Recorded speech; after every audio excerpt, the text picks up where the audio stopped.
Walaupun pasang hari-hari, tapi korang tak kena bayar 1 sen pun bil elektrik. Sebab yang ni lampu solar yang pakai cahaya matahari untuk cas. Hari-hari lampu ni akan nyala selagi waktu siang dia cas guna cahaya matahari. Lampu macam ni yang jimat untuk korang pasang dekat sekeliling rumah. Pasang je banyak-banyak dekat tepi rumah. Waktu malam tepi rumah korang akan cerah, tapi korang tak kena bayar bil elektrik. Memang dapat jimat banyak. Tambah pula lampu ni jenis automatik. Yang ni lampu solar yang jenis mampu milik. Model hitam ni saya dah repeat 6-7 biji dah.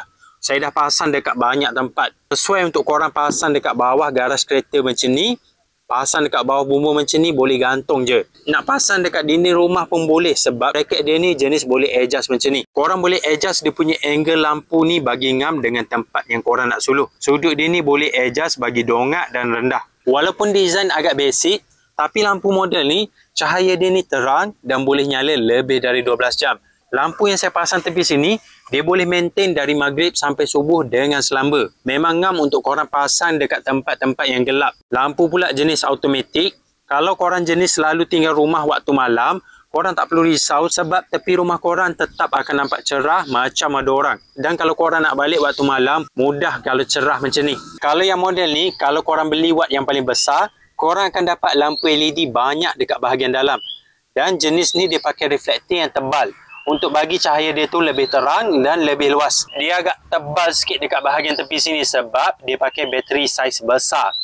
Sebab tu lampu ni dia boleh nyala terang sepanjang malam. Waktu siang dia akan cas guna panel solar dekat bahagian sini. Dan dia akan simpan tenaga dekat bahagian bateri sana. Panel pula jenis model baru tau, jenis monokristalin.